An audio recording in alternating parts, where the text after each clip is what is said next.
warahmatullahi wabarakatuh. Saya Febrianti Ismail. Di sini saya akan memaparkan makalah yang mengenai manajemen strategi pendidikan. Yang pertama, lingkungan kompetitif dan analisis biaya perencanaan yang strategis pendidikan. Lingkungan kompetitif adalah lingkungan aman, saling bersaing untuk mencapai standar yang harus dicapai. Nah, pada lingkungan kompetitif ini, para siswa lebih banyak mengalami ketegangan seperti lebih kompetisi dan tuntutan yang lebih besar, sehingga siswa dihadapkan dengan tekanan pada tahap perkembangan pada sebelumnya. Di lingkungan kompetitif ini ada 5 penting. Yang pertama, melatih mental. Yang kedua, belajar jeli melihat keempatan. Yang ketiga, menentang diri untuk terus mengembangkan keterampilan. Yang keempat, lingkungan kompetitif menuntutmu untuk terus produktif. Dan yang terakhir, membuatmu lebih menghargai orang lain. Yang kedua, analisis teori manajemen strategi yang tepat di dunia pendidikan. Manajemen strategi adalah suatu cara untuk mengendalikan organisasi secara efektif dan efisien. Teori manajemen strategi pendidikan di sini dikemukakan oleh Sanjaya, yaitu strategi pembelajaran adalah sebagai perencanaan yang berisi tentang rangkaian yang didesain untuk mencapai tujuan yang pendidikan tertentu. Di sini adalah terbelakang strategi pembelajaran. Yang pertama, model pendekatan pembelajaran. Yang kedua, klarifikasi strategi pembelajaran. Yang ketiga, komponen strategi pembelajaran.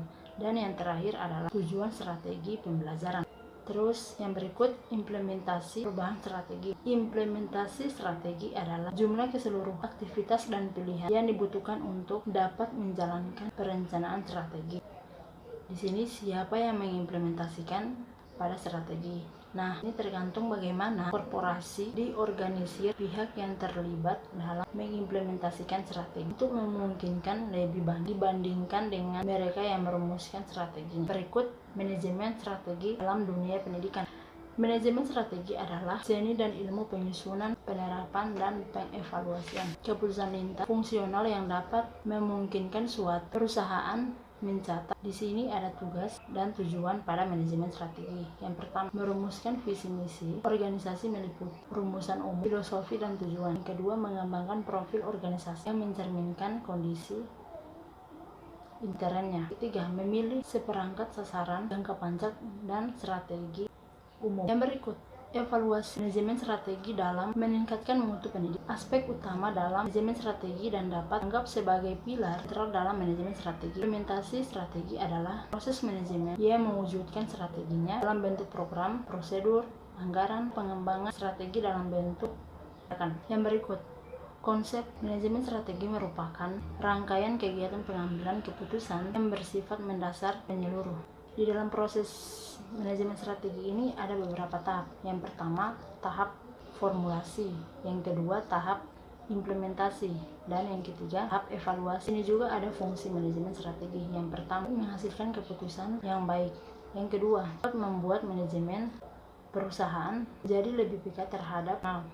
Dan yang berikut, membuat perusahaan lebih profitabel. Yang berikut dalam dunia pendidikan, pertama, visi, yaitu pernyataan yang diucapkan atau yang ditulis hari ini, merupakan proses manajemen saat ini dan menjangkau masa yang akan datang.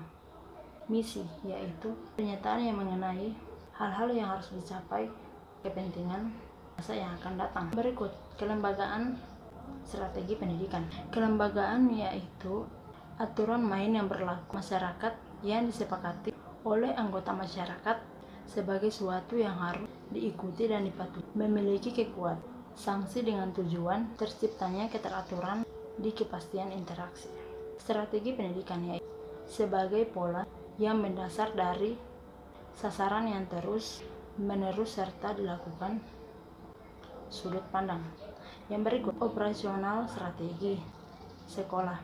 Strategi berasal dari bahasa Yunani atau strategos, para jenderal untuk memenangkan suatu pertempuran dengan menggunakan sumber daya yang terbatas. Operasional yaitu ilmu yang dapat diterapkan pada bidang usaha seperti rumah sakit, perguruan tinggi, dan pabrik garmen, dan lain-lain. Yang berikut, manajemen strategi di sekolah.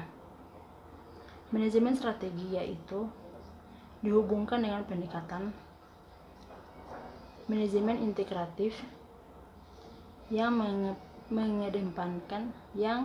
mengedepankan secara bersama-sama. Karakteristik manajemen strategi. Di sini dia bersifat strategi, penggunaan sumber daya sekolah seefektif mungkin dan cenderung multidimensional. Dimensi manajemen strategi yang berikut: dimensi waktu dan orientasi masa depan. Terus dimensi internal dan eksternal, dimensi pendayagunaan sumber-sumber, dimensi multi bidang, pengikut sertaan manajemen puncak. Yang berikut, tahap-tahap dalam manajemen strategi pendidikan. Manajemen dalam KBBI yaitu penggunaan sumber daya secara efektif untuk mencapai tujuan sasarannya. Strategi dalam KBBI yaitu ilmu dan seni yang menggunakan semua sumber daya bangsa untuk melaksanakan kebijaksanaan tertentu dalam perang dan damai. Pada tahapan manajemen strategi, di sini ada 3 tahap. Yang pertama, tahap formulasi, yang kedua, tahap implementasi, dan yang ketiga, tahap evaluasi. Yang berikut, model village scorecard dalam manajemen sekolah. Village diartikan dengan kinerja yang diukur secara berimbang dan 2 sisi yaitu keuangan dan non-keuangan. Terus kalau scorecard yaitu suatu kartu yang digunakan untuk mencatat skor hasil kinerja baik untuk kondisi yang sekarang atau yang akan datang. Terus keunggulan village scorecard. Yang pertama, komprehensif. Yang kedua, adaptif dan responsif terhadap perubahan lingkungan. Terus fokus terhadap tujuan. Yang berikut, kesalahan dalam proses manajemen strategi. Proses manajemen strategi mengembangkan rencana jangka panjang untuk mengelola secara efektif peluang dan ancaman lingkungan eksternal. Di sini juga ada beberapa kesalahan dalam proses manajemen strategi. Yang pertama, ketidakmampuan berpikir secara strategi. Yang kedua, terlalu menekankan pada bentuk dan prosedur. Yang ketiga, terpisah dari lingkungan. Yang keempat, cukup untuk mencapai waktu jangka pendek. Dan yang terakhir, ketidaktepatan penggunaan sumber daya.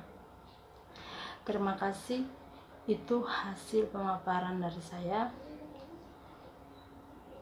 Assalamualaikum warahmatullahi wabarakatuh.